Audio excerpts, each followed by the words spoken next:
Shalom, salam damai sejahtera Bapak Ibu, Saudara dan Saudariku seiman. Senang berjumpa kembali dengan Anda dalam permenungan harian Sabda Tuhan, Embun Sabda di hari Minggu Prapaskah yang keempat, 27 Maret 2022. Semoga Anda dalam keadaan sehat walafiat, tetap semangat, tetap tersenyum, dan tetap berpengharapan pada Tuhan kita Yesus Kristus. Anda selalu dalam lindungan kasih Tuhan. Buat saudara dan saudariku yang sakit, saya berdoa dalam nama Tuhan Yesus Anda sembuh. Saudara dan saudariku, di hari Minggu Prapaskah yang keempat, gereja mengajak kita merenungkan 3 bacaan suci.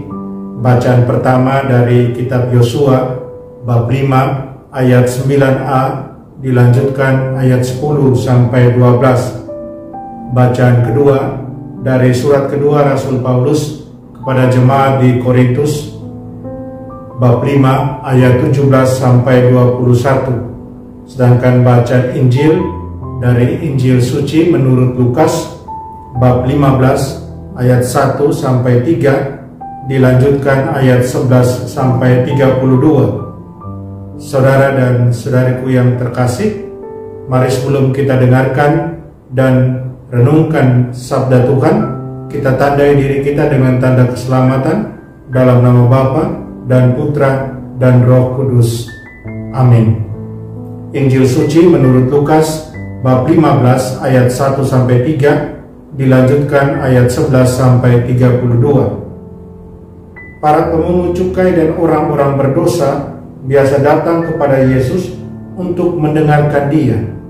Maka bersungut-sungutlah orang-orang Farisi dan ahli-ahli Taurat. Katanya, ia menerima orang-orang berdosa dan makan bersama-sama dengan mereka. Maka Yesus menyampaikan perumpamaan ini kepada mereka. Ada seorang mempunyai 2 anak laki-laki. Kata yang bungsu kepada ayahnya, "Bapa, berikanlah kepadaku bagian harta milik kita yang menjadi hakku." Lalu ayahnya membagi-bagi harta kekayaan itu di antara mereka. Beberapa hari kemudian anak bungsu itu menjual seluruh bagiannya itu, lalu pergi ke negeri yang jauh. Di sana ia memboroskan harta miliknya itu dengan hidup berfoya-foya. Setelah dihabiskannya harta miliknya, timbullah bencana kelaparan di negeri itu, dan ia pun mulai melarat. Lalu ia pergi dan bekerja pada seorang majikan di negeri itu, dan orang itu menyuruhnya ke ladang untuk menjaga babi. Lalu ia ingin mengisi perutnya dengan ampas yang menjadi makanan babi itu, tetapi tidak seorang pun yang memberikan kepadanya. Lalu ia menyadari keadaannya, katanya, "Betapa banyak orang upahan Bapakku yang berlimpah-limpah makanannya, tetapi aku di sini mati kelaparan. Aku akan bangkit dan pergi kepada Bapakku dan berkata kepadanya, Bapa, aku telah berdosa terhadap surga dan terhadap Bapa. Aku tidak layak lagi disebut anak Bapa. Jadikanlah aku sebagai salah seorang upahan Bapa." Maka bangkitlah ia dan pergi kepada bapaknya. Ketika ia masih jauh, ayahnya telah melihat dia, lalu tergeraklah hatinya oleh belas kasihan. Ayahnya itu berlari mendapatkan dia, lalu merangkul dan mencium dia. Kata anak itu kepadanya, "Bapa, aku telah berdosa terhadap surga dan terhadap Bapa. Aku tidak layak lagi disebut anak Bapa." Tetapi ayah itu berkata kepada hamba-hambanya, "Lekaslah bawa kemari jubah yang terbaik, kenakanlah kepadanya, pasanglah cincin pada jarinya dan sepatu pada kakinya. Dan ambillah anak lembu tambun itu, sembelilah dia, dan marilah kita makan dan bersuka cita. Sebab anakku ini telah mati dan menjadi hidup kembali, ia telah hilang dan didapat kembali." Maka mulailah mereka bersukaria. Tetapi anaknya yang sulung sedang berada di ladang. Ketika pulang dan dekat rumah, ia mendengar bunyi seruling dan nyanyian tari-tarian. Lalu ia memanggil salah seorang hamba dan bertanya kepadanya, "Apa arti semuanya itu?" Jawab hamba itu, "Adikmu telah kembali, dan ayahmu telah menyembelih anak lembu tambun, karena ia mendapatkan kembali anak itu dengan selamat." Maka marahlah anak sulung itu dan ia tidak mau masuk. Lalu ayahnya keluar dan berbicara dengan dia. Tetapi ia menjawab ayahnya, katanya, "Telah bertahun-tahun aku melayani Bapa, dan belum pernah aku melanggar perintah Bapa. Tetapi kepadaku belum pernah Bapa memberikan seekor anak kambing pun untuk bersuka cita dengan sahabat-sahabatku. Tetapi baru saja anak Bapa yang telah memboroskan harta kekayaan Bapa bersama dengan pelacur-pelacur, maka Bapa menyembelih anak lembu tambun itu untuk dia." Kata ayahnya kepadanya, "Anakku, engkau selalu bersama-sama dengan aku, dan segala kepunyaanku adalah kepunyaanmu. Kita patut bersuka cita dan bergembira, karena adikmu telah mati dan menjadi hidup kembali, dan ia telah hilang dan didapat kembali." Demikianlah sabda Tuhan. Terpujilah Kristus. Saudara dan saudariku yang terkasih dalam Kristus, hari ini saya ajak Anda merenungkan, pulang bertobat kepada Bapa, alami sukacita pengampunan. Hari ini di hari Minggu Prapaskah yang keempat adalah hari Minggu sukacita, hari Minggu Letare yang juga kita kenal. Kenapa kita bersukacita? Kita bersukacita karena kita sudah di pertengahan masa puasa Pantang atau Prapaskah ini. Kita bersukacita karena kita boleh menjalani masa ini dengan baik. Saya percaya kita semua menjalaninya dengan baik. Dan kita bersukacita karena bacaan-bacaan suci yang kita dengar hari ini mengajak kita melihat bahwa Tuhan tetap memberi berkat dan penebusan berlimpah melalui Yesus Kristus Putranya. Kita bersukacita karena Tuhan selalu memberi kesempatan untuk kita pulang kepadanya. Kita bersukacita karena Allah kita Maha Murah dan Maha Rahim. Saudara dan saudariku terkasih dalam Kristus, apa yang lebih buruk daripada dipisahkan dari rumah, dari orang-orang terkasih, dari sahabat-sahabat? Rasa sakit karena perpisahan hanya bisa dilampaui oleh sukacita dari kepulangan dan reuni. Ketika Tuhan memerintahkan umatnya untuk merayakan Paskah setiap tahun, Dia ingin mereka tidak pernah melupakan apa yang Dia lakukan untuk mereka ketika Dia membebaskan mereka dari penindasan dan perbudakan di tanah Mesir, dan membawa mereka kembali ke tanah air yang dijanjikan oleh Dia sebagai tanda kasih dan karunia-Nya yang luar biasa.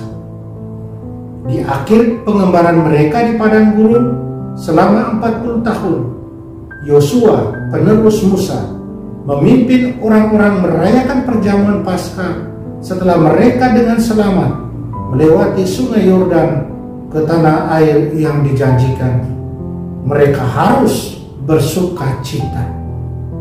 Saudara dan saudariku terkasih dalam Kristus, penyeberangan dari tanah perbudakan dan penindasan ke tanah terjanji dan kebebasan ini adalah tanda yang menunjuk kepada kebebasan sejati dan kepulangan yang telah dimenangkan oleh Tuhan Yesus bagi kita di kerajaannya.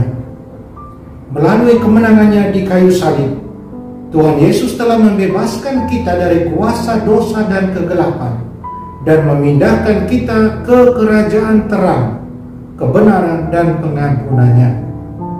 Allah menawarkan kebebasan ini kepada semua orang yang percaya kepada Putranya, Tuhan kita Yesus Kristus. Tuhan tidak menginginkan kematian siapapun. Itulah sebabnya Dia mengutus Putra Tunggal-Nya untuk membebaskan kita dari perbudakan dosa, setan dan kematian, dan memulihkan kita ke kedamaian abadi, sukacita, dan kehidupan yang berkelimpahan bersamanya dalam surga. Saudara dan saudariku terkasih dalam Kristus, Yesus menggambarkan Paskah dari perbudakan dosa dan kutukan menuju kebebasan dan hidup baru di dalam Dia dengan perumpamaan terpanjang yang tercatat dalam Injil. Lukas bab 15 ayat 11-32. Perumpamaan tentang anak yang hilang. Apa poin utama dari cerita Yesus tentang dua putra yang tidak tahu berterima kasih dan juga tentang ayah yang penuh kasih ini? Apakah ini kontras antara anak penurut yang pendendam dan anak pemberontak yang berharap ayahnya mati? Atau sambutan hangat yang diberikan kepada anak yang pemboros dan nakal dan sambutan dingin yang diberikan oleh anak sulung? Yesus membandingkan sikap dingin dan menyendiri dari anak sulung untuk saudara laki-lakinya yang nakal dengan pelukan hangat sang ayah dan pesta kepulangan yang mewah untuk putranya yang bertobat. Sementara anak yang bersalah telah menyia-nyiakan uang ayahnya bagaimanapun mempertahankan cinta yang tak terputus, tak terbatas untuk putranya yang telah memboroskan harta kekayaannya.